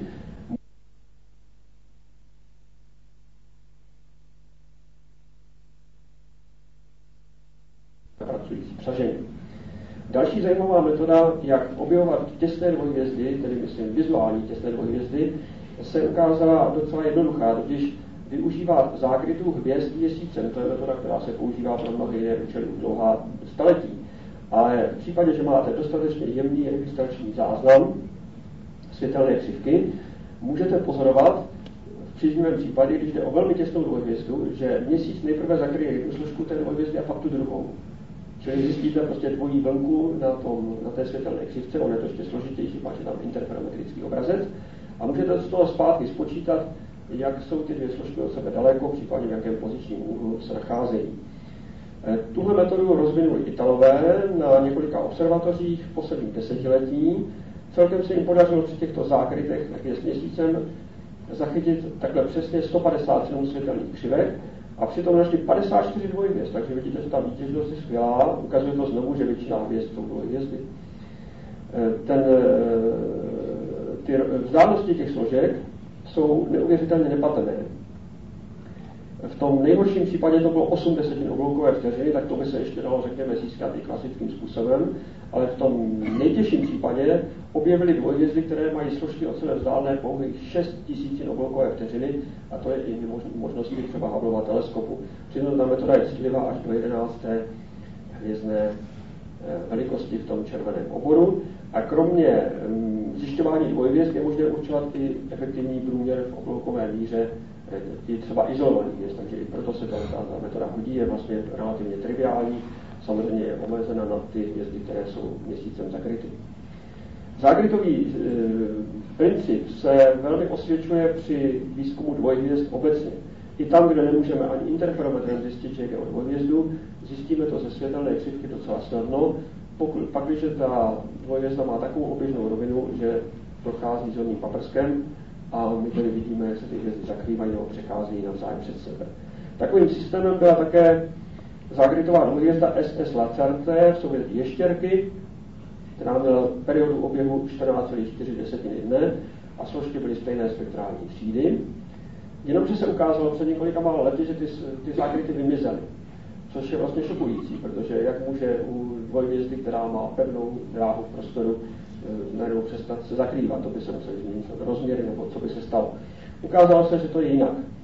Ve skutečnosti došlo k velice vzácnému úkazu, že totiž do této soustavy vstoupila jiná třetí hvězda, která podsuchala tu dvojhvězdu v tom smyslu, že změnila rovinu, v které ty složky obíhají, takže už neprochází zorným paprskem, nedochází k zákrytům a zřejmě také změnila výstřelnost, to znamená, že ta dráha už není kruhová, ale je velmi protáhlá elipsa. Ale ten systém se nerozpadl, což se prokázalo loni, protože místo předchozího jednospektrálního objektů se z toho stal objekt se dvěma aspekty, čili mají vůči sobě radiální rychlosti, prostě je to typická spektroskopická hvězda. Takže závěr z toho je ten, že ta hvězda vetřelec změnila tu dráhu, jednak rovinu a jednak excentricitu, ale nerozbila systém. Mezi novami hraje stále ústřední roli nova, která vzplanula v únoru roku 1992 a která dostala pořadové číslo jako proměnná hvězda B1974 Cygni. Je to totiž nova, která se vyvíjela poměrně pomalu, patří k takzvaným pomalým novám, a to znamená, že ta jednotlivá vývojová stádia jsou oddělena dost dlouhými intervaly, aby to mohli astronomové dobře sledovat. Navíc se to všechno stalo v době, kdy byly na oběžné dráze jednak ultrafilové, jednak rentgenové družice, čili společně s pozemními radiovými a optickými měřeními máme vlastně úplně komplexní data o tomto systému a to velmi přispělo k jeho vyřešení, tedy jako pochopení jeho podstaty. Kromě toho, a to je právě výsledek loňského roku, na 2 pozemních observatořích ve Spojených státech a v Itálii se podařilo objevit tzv. Reflekční mlhoviny, které vznikají tím, že ten záblesk toho světla při výbuchu novy naráží na materiál, který je kolem novy rozprostřen u střídnějších dob a tento záblesk se přirozeně šíří rychlostí světla. Čili vy máte jednoduchou metodu, jak určit z úhlového rozměru reflekční mlhoviny vzdálenost novy. Ta metoda je absolutně přesná trigonometrická a sahá do takové vzdálenosti, kde jiné trigonometrické metody nejsou už, nepřipadají v úvahu, protože normálně se používá pouze základní zemské dráhy a to je příliš úzká základna. Čili to, že byla objevena reflekční mlhovina v čáře H-alfa v letech 1994 a 1996 a její průměr se postupně přirozeně musí zvětšovat, protože ten vlastně postupuje tou rychlostí světla směrem ven, tak bylo možné přesně určit vzdálenost novy. Je to 1,8 kiloparseků a tím se vyřešil spor, který jsme dokonce měli my, tedy myslím slovenští a čeští astronomové, už po dobu několika let s pracovníky Hubbleova teleskopu, kteří využívali předtím výsledku pozorování Hubbleova teleskopu a dospěli prakticky k dvojnásobné hodnotě vzdálenosti této novy. Nám se to nezdálo, my jsme drželi tu hodnotu 1,8 a ta byla nyní báječně potvrzena, takže to je, myslím, výsledek, který ovlivní celou kalibraci vzdáleností nov ve vesmíru, nejenom v naší galaxii, ale také v cizích galaxiích. Pak je tady ještě jedna hvězda, která je doslova spjata s Brnem. Je to proměnná hvězda FG Sagittae, kterou v roce 1992 zde kousíček pár metrů odsud pozoroval doktor Jiří Papoušek a zjistil pokles její jasnosti, který začal po dlouhém období konstantní jasnosti od roku 1894. Ta hvězda držela a najednou prostě začala slábnout.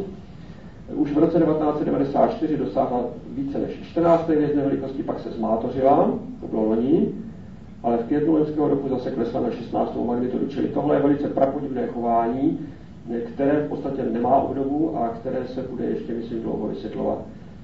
Myslím, že ta hvězda bude budit pozornost ještě v příští století. Jinak můžeme jít ovšem také zpátky do minulosti a zjišťujeme, že i velice staré záležitosti v astronomii mají pořád velký význam, jak se ukázalo na zbytku supernovy, která vzplanula v roce 1006 našeho letopočtu v souhvězdí Vlka na jižní polokouli.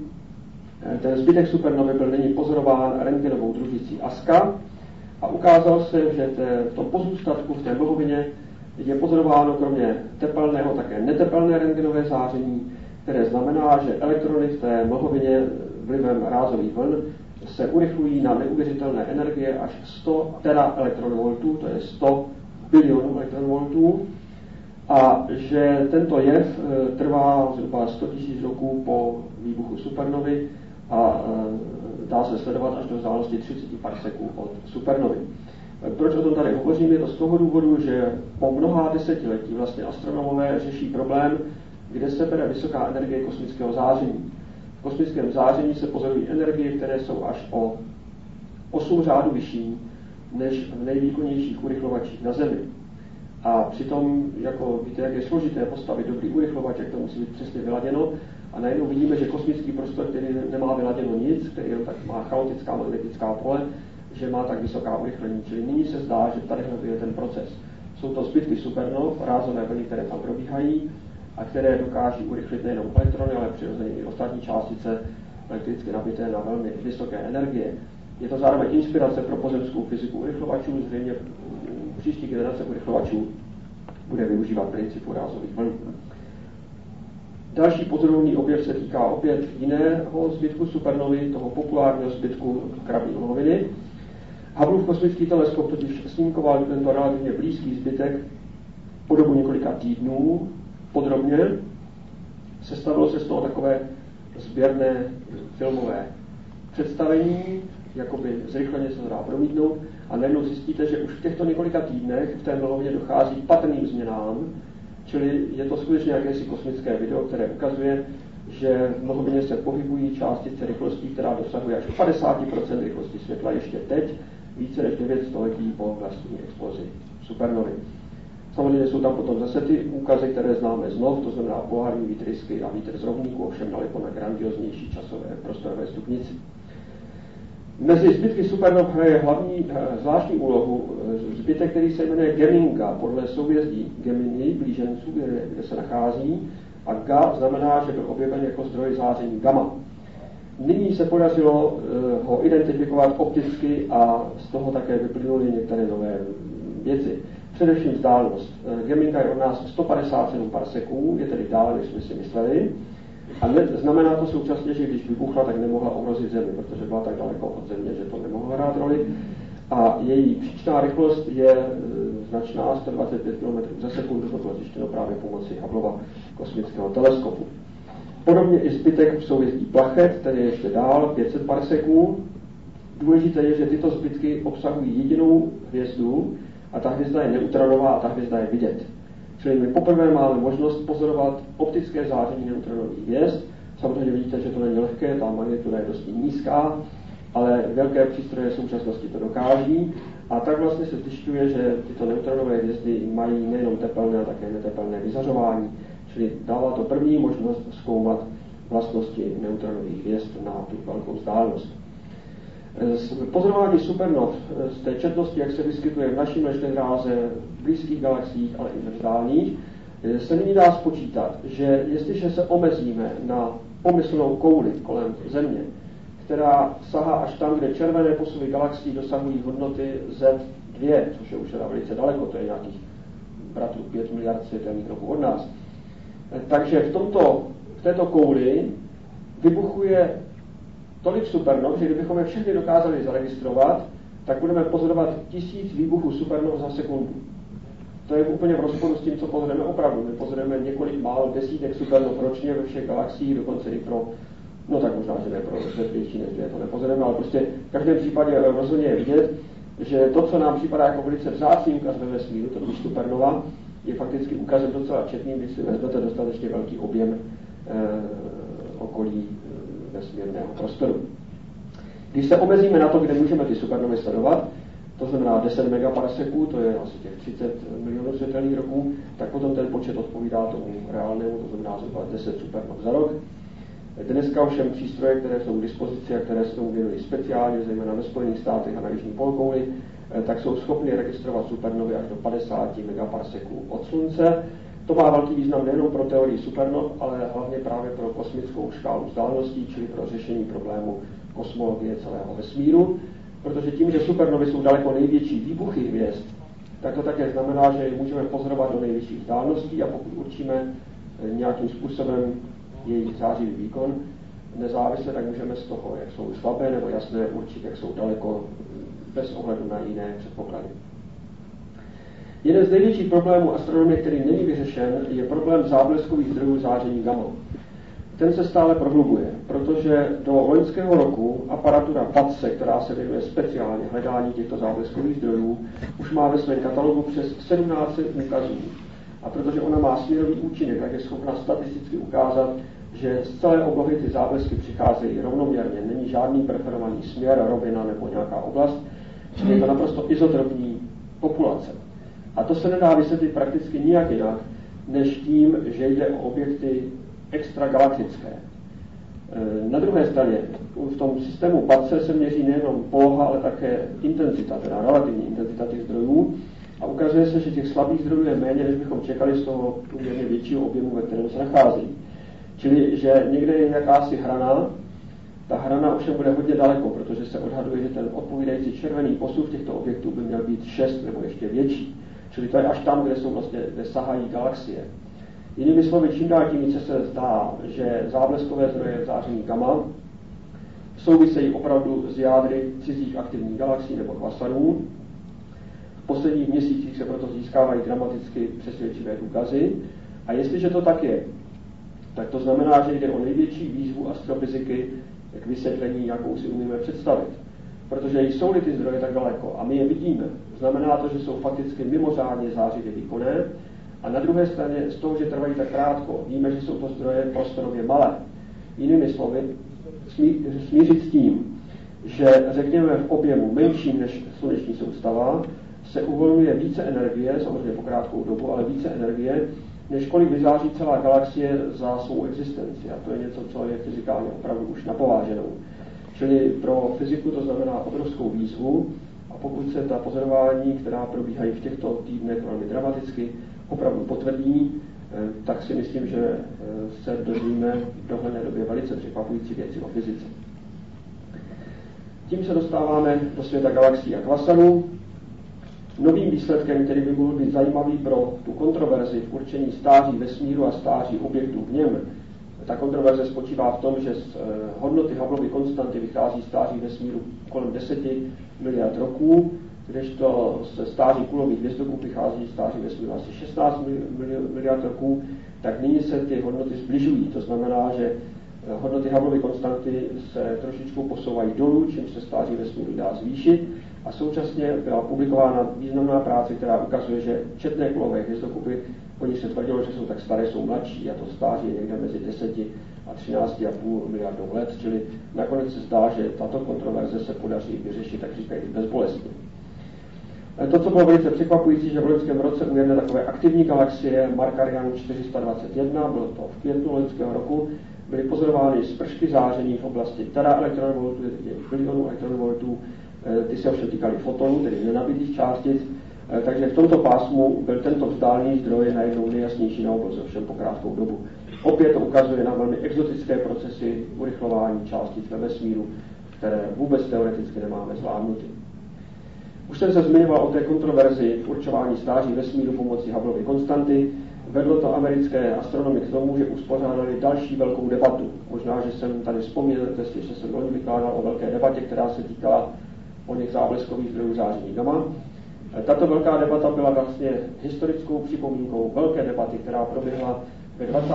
letech tohoto století ve stejném místě ve Washingtonu v Národním přírodním muzeu, kde tehdy významní astronomové té doby, to byl Shapley a Curtis, debatovali o tom, zda spirální soustavy, spirální mlhoviny jsou cizí galaxie nebo jsou to průvodci naší mlečné dráhy. Tehdy ta debata dopadla nerozhodně a vyřešila se potom v průběhu dalšího desetiletí. Ta loňská debata o záření, zábleskových zdrojů záření gamma se týkala toho, zda ty zábleskové zdroje jsou extragalaktické nebo intragalaktické. Vidíte, že to vypadá, že se to během 2 let podaří vyřešit také. A zbývá ta debata, která se vleče už vlastně od časů Hubbleových, jak velká je hodnota Hubbleovy konstanty. Protagonisté té nové velké debaty, která byla loni v dubnu ve Spojených státech, byli Van den Berg, který pracuje v Kanadě, a Georg Taman, který pracuje ve Švýcarsku, švýcarský astronom, a Berg hájil hodnotu Hubbleovy konstanty 80 km za sekundu na megaparsek a Taman 55 km za sekundu na megaparsek, a jistě tušíte, kam to vede. Tahle hodnota vede ke krátkému stáří vesmíru pod 10 miliard let. Tahle hodnota dává stáří vesmíru asi 13, možná i 14 miliard roků. Čili debatovalo se na toto téma a šlo o ty indikátory vzdálenosti, které známe a které považujeme za spolehlivé. To jsou 3 Cefeidy, o kterých jsem se zmiňoval, novy, o kterých jsem se také zmiňoval, v souvislosti s novou Cygny, a supernovy. Čili každá ta metoda nezávisle nám může dát vzdálenosti a jejich porovnáním potom získáme představu o tom, jak velké jsou chyby. Bohužel ty chyby jsou tak veliké, že zatím je možné kteroukoliv hodnotu mezi 55 a 80 ještě stále úspěšně hájit, a tím to stáří vesmíru je právě taky tak nejisté, jak jsem se zmiňoval. Možná, že i tato velká debata během několika let inspiruje někoho k tomu, aby ten problém řešil novým způsobem a aby tady v té ústřední otázce kosmologie konečně bylo trochu něco jasnější.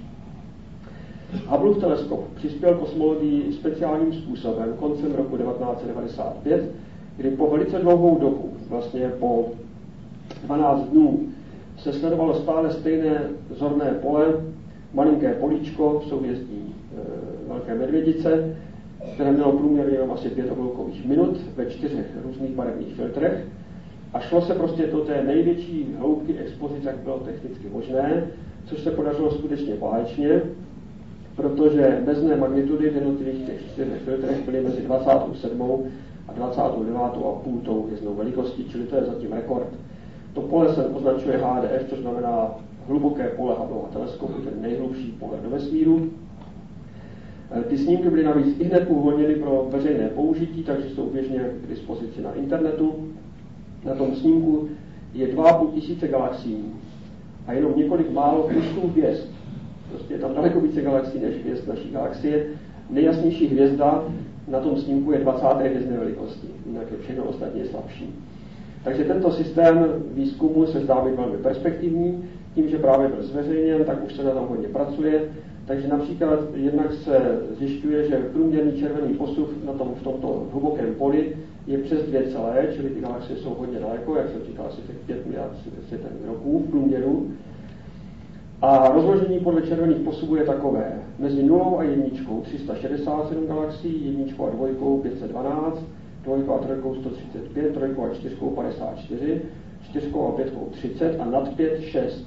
Jinými slovy, dosud rekord drží jedna galaxie, tuším souhvězdí honících psů, která má 4,9 červený posuv, nebo je to kvasar, možná to je kvasar. 4,9, tak tady najednou jsou galaxie, které jsou vzdálenější. Ovšem ty posuvy nejsou příliš přesné, protože nejsou určeny ze spektrálních čar, ale pouze právě z těch barevných filtrů, takže to je velice hrubé rozdělení. Ideálně by bylo pořídit spektra, ale to je velmi pracné a dokonce v některých případech nemožné, ale už se na tom pracuje a zejména pozemní velké dalekohledy, které jsou v tomto směru výkonnější než Hubbleův teleskop, to dělají. Takže už bylo změřeno 1683 červených posuvů z těch 2500 galaxií, které tam jsou. A když se to přepočítá velikost toho zhodného pole na celou oblohu, protože to pole bylo vybráno samozřejmě tak, aby tam nebyla žádná absorpce, aby to bylo daleko od roviny mlečné dráhy, tak vychází, že kdyby Hubbleův teleskop mohl stejným způsobem snímkovat celé nebe, což je přirozeně vyloučeno, to by trvalo strašně dlouho, takže by zobrazil 90 miliard galaxií. Jestliže tedy kdysi se tvrdilo, že každý člověk má na obloze svou hvězdu, tak zásluhou Hubbleova teleskopu můžeme astronomové poskytnout každému člověku individuální galaxii, a to nejenom všem lidem žijícím, ale všem lidem, kteří nás předešli, kteří už zemřeli. Odhaduje se, že na Zemi už žilo asi 80 miliard lidí, kteří už zemřeli. Teď je nás 5 miliard živých, takže 85, takže ještě něco zbývá pro naše děti. Zejména Keku v 10metrový dalekohled se zabývá tímto polem nyní systematicky a zjišťuje spektra. Zjistil celkem 140 spekter galaxií přesně, to znamená určil červené posuvy přesně, a z toho odvodil 6 zhluků červených posuvů na tom zorném paprsku. Jinými slovy ukazuje se, že ta velkolepá struktura vesmíru sahá až do těch velkých vzdáleností, ale pro červené posuvy větší než 2, ten počet galaxií, který tady se zmenšuje, už není jenom výběrový efekt, ale je to reálný úbytek, čili galaxie zřejmě nejprve začaly vznikat, pak jich bylo nejvíce na vznikání a pak zase začaly ubývat. Takže tady ty vývojové efekty se už objevují velmi pěkně.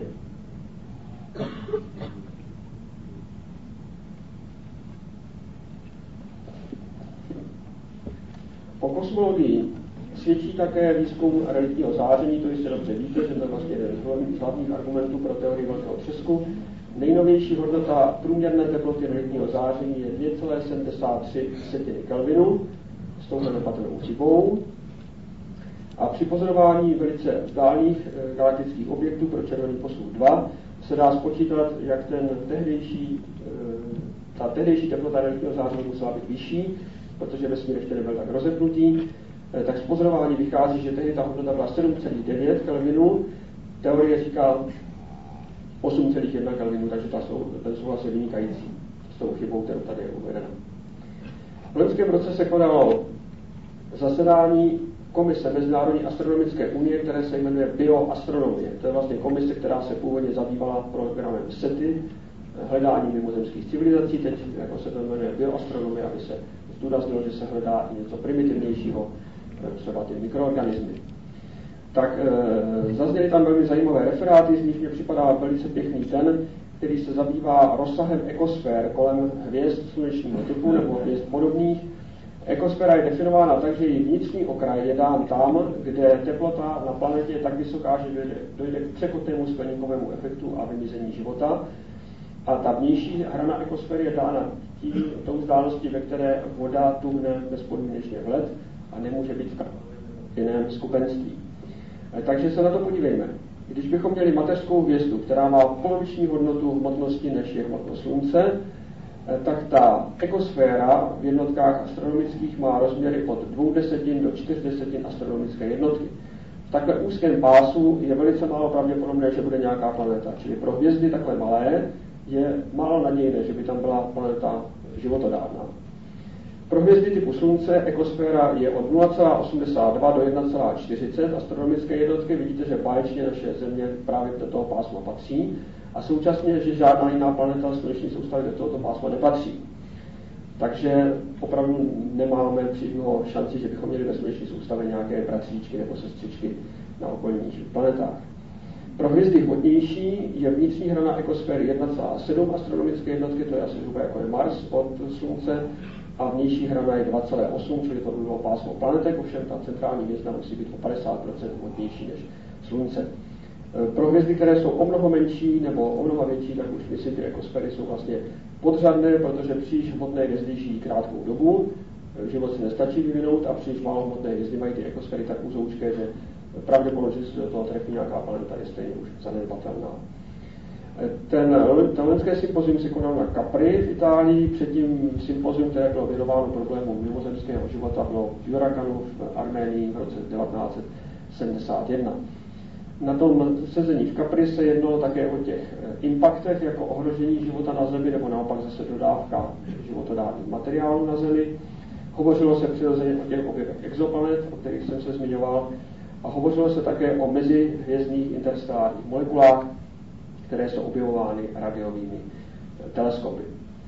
Pokud je o aktivní spojení s cizími civilizacemi, kdyby nějaké byly, tak nejvýkonnější pozemské zařízení je radar na ostrově Arecibo, tedy je to radioteleskop, který se dá použít také jako radar. Ten špičkový výkon je neuvěřitelný, 30 terawattů, ovšem po velice kratičké impulzy. A kdyby obráceně nějaké pasivní Arecibo, tedy radioteleskop stejné výkonnosti, byl umístěn 50 parseků od Země, tak tento signál toho protější Arecibo zachytí. Čili takhle daleko jsme schopni dnes při této úrovni techniky komunikovat s civilizací, která by byla stejně vyspělá jako my. Pro hledání civilizací, to znamená naslouchání signálům, se používalo různých dalekohledů, ale nyní se uvažuje o radioamatérském projektu. Radioamatéři dělají spoustu velmi užitečných věcí. Víte, že v minulosti to byli právě radioamatéři, kteří přispěli k radiotechnickému pokroku tím, že jak je vytlačovali komerční stanice do stále vyšších a vyšších frekvencí, tak vlastně rozvíjeli vysokofrekvenční radiotechniku. Tak nyní se zdá, že radioamatéři vlastně mohou pomoci radioastronomům i při řešení toho naslouchání problémů hledání cizích civilizací pomocí radiových signálů, které bychom přijímali. Počítá se s tím, že do roku 2001 bude vytvořen projekt, který dostal kódové označení Argus, kdyby radioamatéři si postavili amatérské antény, celkem 5000 takových antén po celé zeměkouli a jako rozdělili by si oblohu a každý by si hlídal své políčko a tím by se zvýšila pravděpodobnost, že někdo na nějaký signál narazí. Takže uvidíme, jak se tady tento vlastně relativně levný, ale mocný projekt zadaří. Tím se dostáváme k přístrojovým otázkám a tak bych chtěl připomenout, že loni byl uveden do chodu fakticky největší dalekohled světa. Má tuhle zkrátku HET, nachází se ve státě Texas ve Spojených státech a efektivní průměr zrcadla je 11 metrů. Je to ovšem zrcadlo složené z mnoha menších segmentů a je to zrcadlo pevné, čili ono nemůže zobrazit celou oblohu, ale tím, že je šikovně posazeno, je to takový trošku princip toho Arecibovského radioteleskopu, ale v optickém oboru, tak je schopen zobrazit 70% oblohy a je určen speciálně pouze pro pořizování spektra, čili nezobrazuje přímo jako běžné snímky, ale dělá spektra, což by samozřejmě při té velké sběrné ploše mělo být velmi dobré. Současně loni v dubnu byl uveden do chodu druhý Keckův dalekohled, který má průměr zrcadla 10 metrů, také toto zrcadlo je složené, jak známo už Keckova dalekohledu číslo 1. Oba ty přístroje stojí poměrně blízko sebe ve vzdálenosti kolem 100 metrů. Na vrcholu sopky Mauna Kea ve výšce přes 4 km nad zemí na Havajských ostrovech. A postupně budou vybaveny i systémy adaptivní optiky a budou pracovat jako interferometry, čili to bude asi nejvýkonnější zařízení na světě na přelomu století. Pro tento Keckův dalekohled a současně také pro Lickůvu hvězdárnu, která má 3metrový dalekohled, postavili Američané spektrografii typu Echeletu. To znamená, že můžete na jedno políčko matice CCD zobrazit velmi dlouhý úsek spektra, který je vlastně naskládan pod sebe. A následkem toho spektra takto měřená mají mimořádně dobře určené radiální rychlosti. Je to rekord. 3 metry za sekundu je střední chyba těchto Echeletových spektrografů. A to je vlastně to, co přispělo k objevu exoplanet v tak velkém počtu. Ten původní Echelet, který postavili Švýcaři na observatoři v jižní Francii, který byla objevena exoplaneta U51 Pegasi, ten měl chybu radiální rychlosti 15 metrů za sekundu, takže ta americká zařízení srazila ještě 5krát a tím zvýšila citlivost pro objevení exoplanet u okolních hvězd. Američané také stavějí nový, velký, obří, pohyblivý radioteleskop Greenbeltu. Ten bude nahrazovat teleskop, který tam kdysi stál, možná si vzpomenete, také jsme tam tady kdysi mluvili, jak se zřídil, jak prostě se hovořilo o tom, že mimozemšťané ho jak si rozbili, protože nechtěli, abychom s nimi navazovali spojení, tak to samozřejmě takhle nebylo, ale Američané prostě místo tohoto zhrouceného radioteleskopu stavějí nyní zařízení, které bude největší pohyblivé zařízení na světě s velmi přesným povrchem, máme dokončeno příští rok. V loňském roce koncem září byla povolem se Země vypnuta velmi úspěšná ultrafialová družice, která byla vypuštěna ve spolupráci NASA, britské kosmické agentury a Evropské kosmické agentury už dávno v roce 1978 a pracovala na oběžné dráze 19 roků. Pracovala v oboru, který předtím nebyl přístupný, v oboru ultrafialového záření a je to nejúspěšnější nejenom astronomické, ale vůbec vědecké zařízení v dějinách. Podívejte se na ta čísla. Družici použilo během toho 19. letého údobí 2000 astronomů. Vypracovalo se z materiálů, které byly získány družici 500 doktorských dizertací na celém světě a astronomové publikovali v recenzovaných časopisech 3500 prací, které byly založeny na pozorování ultrafialové družice. Celkem tato družice uskutečnila asi 100 000 pozorování a hlavní přednost je ta, že všechna pozorování jsou archivována v číslicových archivech, tedy na počítači, a astronomové mají možnost si do toho počítačového archivu sáhnout a vytáhnout potřebné informace pro další výzkum. Takže toto číslo zdaleka není konečné a myslím si, že bude ještě mnohokrát překročeno. Zkušenost s archivy není čím dál tím ukazuje, že z archivu vytáhnete ještě více než těch čerstvých měření, protože máte dost času si to rozmyslet, co se s tím všechno dá udělat. Mezitím byla vypuštěna další pozoruhodná družice infračervená ISO, kterou vypustilo Sdružení západoevropských zemí 17. listopadu a od loňského roku už dělá vědeckou práci v pásmu od 2,5 mikrometrů do 240 mikrometrů a bude pracovat nejméně do prosince letošního roku. Hubbleův kosmický teleskop jede, jak se říká, v skutku na plné pecky po té opravě v roce 1993 a už loni v červnu bylo pořízeno 100 000 pozorování, tedy snímek trochu v uvozovkách, protože to nejsou jenom snímky, ale také spektrální pozorování nebo fotometrická. To je daleko rychlejší tempo, než předvídali i největší optimisté. Počítalo se, že ten 100 000 snímek bude docílen až někdy v roce 2000, tak se to stihlo o 4 roky dříve. Je to dáno tím, že efektivní práce s tímto teleskopem je vynikající. Zatímco se předpokládalo, že to bude tak asi třetina pozorovacího času bude využít, teda oběžného času bude využita pro pozorování, tak v loňském roce už to bylo 55% oběžného času bylo využito pro přímá pozorování. Zhruba čtvrtina času je vyhrazena extragalaktickým objektům a čtvrtina hvězdám. Ten ostatek připadá na planety.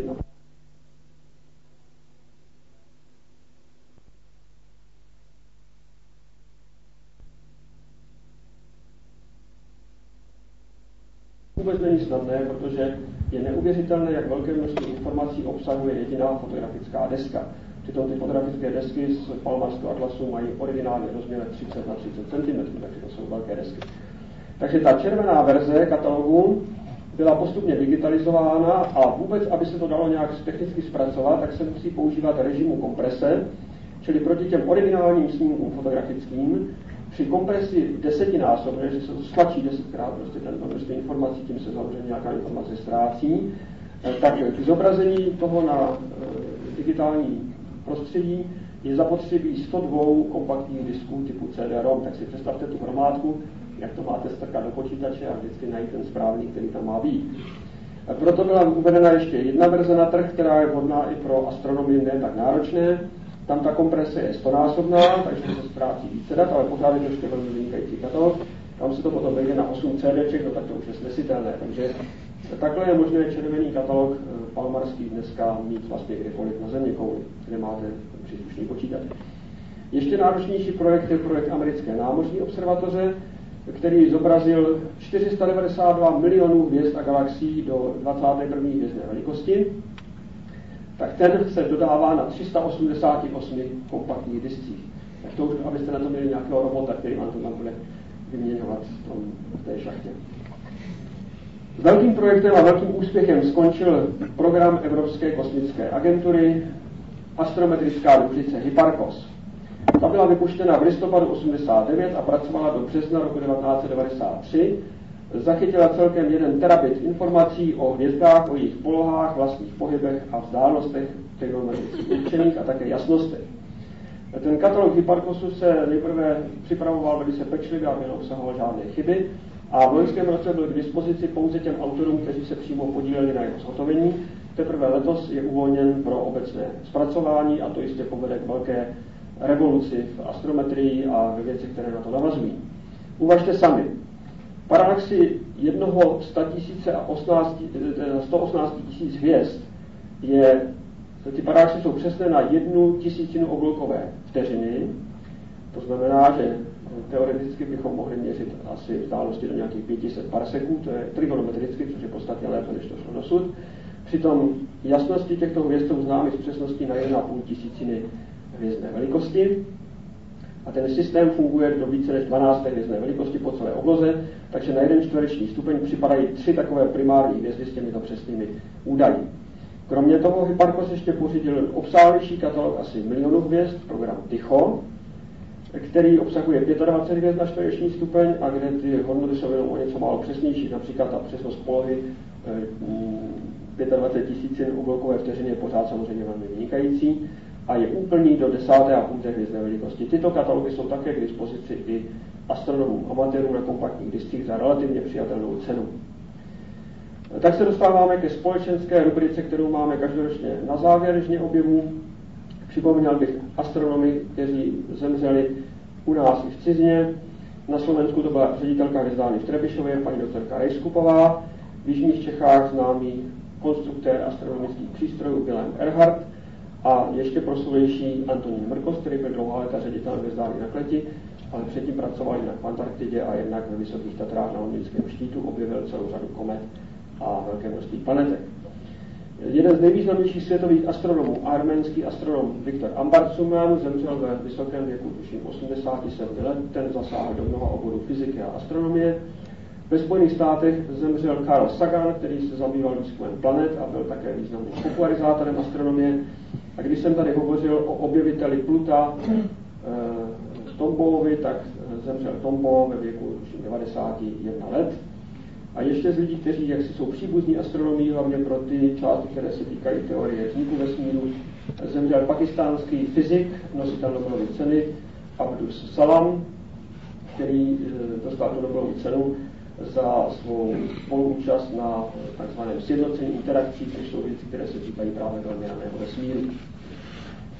Z ceny, které byly oni uděleny, tak Wolfova cena za fyziku, ta se uděluje samozřejmě i za jiné věci než astronomii, ale byla udělena oni známému ruskému astrofyzikovi Vitálii Ginzburgovi, který se zasloužil zejména o teorii vznikání kosmického záření ve vesmíru, o magnetohydrodynamiku, o teorii výbuchu supernov a celou řadu dalších věcí. Prostě je to člověk s velice širokým záběrem, který ovšem také se zabýval například supravodivostí, teorii supravodivosti a podobně.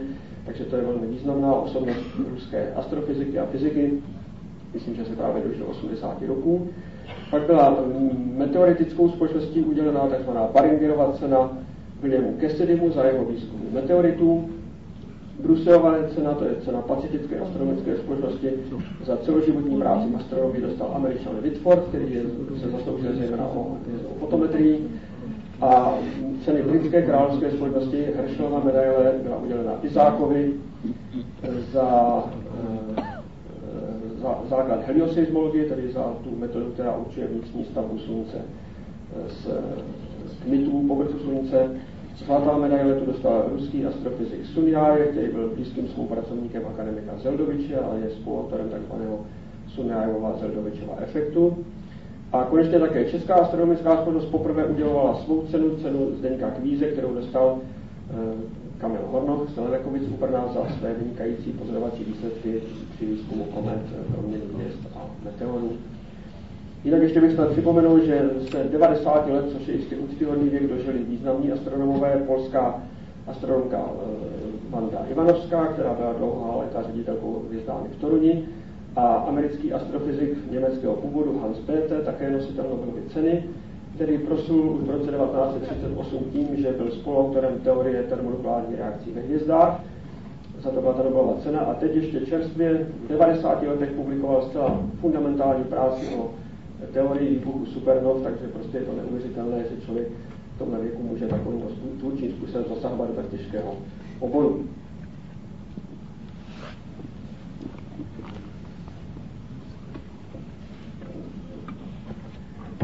Chtěl bych také připomenout loňská významná výročí. Před 450 lety se narodil slavný pozorovatel Tycho Brahe, který, jak víte, je pochován v Praze v Týnském chrámu, a který o jeho významu astronomii není třeba zvláště hovořit. To byla naprosto epochální osobnost. O půl století později Johannes Kepler vydal své slavné Mysterium Cosmographicum. Na připomínku této důležité události v dějinách astronomie se loni v Praze konalo mezinárodní sympozium. Loni tomu bylo také 200 let, co francouzský matematik a fyzik Laplace publikoval svou teorii systému světa, základ mechanického pohledu na svět, který se hrál velkou roli v rozvoji moderní astronomie. A konečně před 150 lety, to byl jeden z největších triumfů gravitační teorie, byl na základě výpočtu objeven Neptun v Německu. No a teď už jenom kuriozitu na závěr.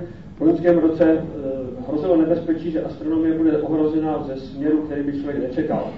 Na Floridě totiž vznikla jakási společnost, která si dala jméno Celestis, která byla zaregistrována v září roku 1995 a chtěla od loňského roku začít provádět takové zvláštní pohřební služby, že totiž by urny s popelem nebožtíků, kteří by se přihlásili, nebo jejichž by pozůstali, by to přihlásili k této firmě, takže by byly speciálním mechanismem komprimovány do takových malých tub o rozměru asi jako je dámská rtěnka. A tyhle rtěnky, tedy tyto malinké tuby, by byly umístěny do umělé družice Země, vypuštěny na oběžnou dráhu, takže by na oběžné dráze bylo vidět jako hvězdu, která by teda byla vlastně lesklým obalem těch tub. A mohli by se tedy pozůstali podívat na své příbuzné, jak jim lítají nad hlavou. A pak by to tedy nakonec hořelo, takže by to byla taková kosmická kremace, prostě to vrátí do atmosféry. Takže do jednoho toho pouzdra by se vešlo asi 1000 takových ostatků zemřelých a vypadalo to, že 18krát do roka, že se bude startovat a ta společnost už počítala, že bude mít zisk $90 milionů ročně tady z tohoto bizarního obchodu. Astronomové šíleli, protože jistě víte, že je problém už dneska s těmi tělesy, která lítají kolem Země z důvodu naprosto nutných, že to jsou tělesa, která často kontaminují hvězdné snímky a v případě větších jasností mohou dokonce ohrozit citlivé detektory, právě ty polovodičové matice, protože ty přelety se nedají úplně přesně předvídat, takže není možné, jak si říct, že si to zavřu na 3 sekundy a pak to zase otevřu a mezi tím přiletí družice s horným polem, tak tohle je prostě vždycky velké riziko, čili astronomové se brání proti znečištění světa, nejenom znečištění kosmu. A tady to vypadalo, že prostě prohrají, protože jak si ta firma samozřejmě cítila ten velký zisk. Dopadlo to naštěstí dobře způsobem, který je pro Ameriku typický, totiž, že se využilo legální kličky. A ta legální klička spočívá v tom, že floridský zákon přikazuje, že když vybudujete hřbitov, takže k němu musí být vybudovaná veřejná cesta. To je důvod, proč je ten projekt zatím pozastaven a astronomové se mohou těšit na nové objevy v příštím roce. Děkuji vám za pozornost.